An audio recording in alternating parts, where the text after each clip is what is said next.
Wealthfront is a robo-advisor that automates investing to help you grow your wealth with minimal effort.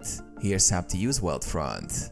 Sign up. Create an account on the Wealthfront website or app.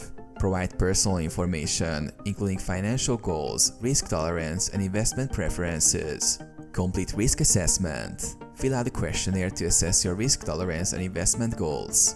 Wealthfront uses this information to recommend a personalized investment strategy. Fund your account. Link your bank account to Wealthfront and transfer funds. You can set up a one-time deposit or set up automatic contributions for regular investments. Automated investment management. Wealthfront uses modern portfolio theory to create a diversified portfolio based on your risk profile.